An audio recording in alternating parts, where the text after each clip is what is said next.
7 minute में अपना वक्तव्य पूरा करें कृपया। देखिए सभी माननीय सदस्य, सूची लंबी है। माननीय अधिष्ठाता महोदय, आपने मुझे बजट की इस आम चर्चा में बोलने का अवसर दिया, इसके लिए मैं आपको बहुत बहुत धन्यवाद देना चाहती हूँ। सबसे पहले मैं परम पूज्य बाबा साहब के चरणों में और श्रद्धेय नेताजी के चरणों में पुष्प अर्पित करना चाहती हूँ और इस यहाँ पर बैठे सभी माननीय सदस्यों को मैं सादर प्रणाम करती हूँ। न खाता न बही है, जो तुम बोलो वही है। न्यूज ये छप रही है, सब कुछ बिल्कुल सही है, मगर मेरे शहर के हैं सवाल कई, मेरे शहर के हैं सवाल कई।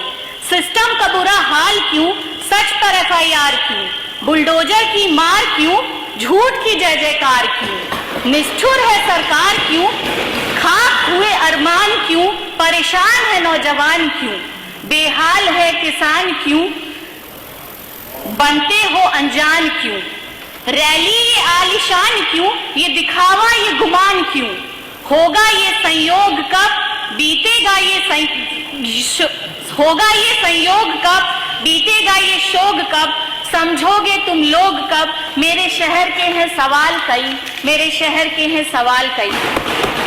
मान्यवर, मुझे तो ये सिस्टम ही नहीं समझ में आता कि यहाँ पर जब हम लोग उपस्थित होते हैं तो इतने बड़े बड़े बजट पेश किए जाते हैं और जब हम अपनी विधानसभाओं में जाते हैं और कुछ भी किसी भी विभाग में काम करने की बात करते हैं तो ना बजट रहता है ना कुछ, चाहे वो PWD विभाग हो, चाहे बिजली विभाग हो, चाहे स्वास्थ्य विभाग हो।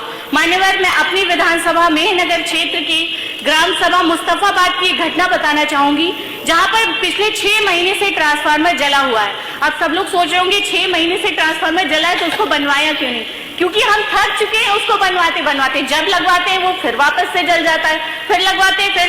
तो जनता ने वहां का एक जुगाड़ किया है कि वो दूसरे गांव से तार लाकर वहां पे बिजली का जुगाड़ हुआ है। मान्यवर, यही जर्जर तारों की स्थिति है। मान्यवर, हमारे मेहनगर टाउन एरिया में पूरे तार जर्जर हुए हैं। मान्यवर, केबल लगे हुए हैं लेकिन तार ओवरलोड के कारण जल जाते हैं और लोग वापस, स्थानीय लोग पैसे कलेक्ट करके वो तार लगवाते हैं और वो प्रायः जलते रहते हैं। उसको भी कई बार मैंने पत्राचार के माध्यम से कई बार बात करके पूछा कि क्यों नहीं वो बन रहा है, तो पता चला कि बजट नहीं है।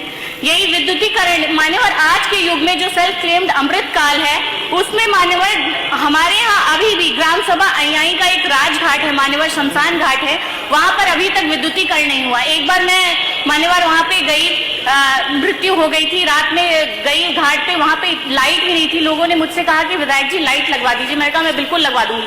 अगले दिन आते ही मैंने कहा कि वहां पे लाइट लग जाए, तो पता चला वहां पे विद्युतीकरण ही नहीं है। अभी ग्राम सभा, यही ग्राम सभा बड़िया राजभर बस्ती में भी अभी तक विद्युतीकरण नहीं हुआ है। ग्राम सभा हथौड़ी के प्राथमिक विद्यालय पर भी विद्युतीकरण नहीं हुआ है। मान्यवर, यही हाल PWD विभाग का भी है। मान्यवर, हमारे क्षेत्र में चिरैया कोट से बनारस जाने वाला एक मुख्य मार्ग है जो आजमगढ़, वाराणसी और गाजीपुर को जोड़ता है, वो रासेपुर तितिरा मार्ग। मान्यवर, उसकी मैंने पहले भी सेशन में जिक्र किया था कि उसका बनना अति आवश्यक है।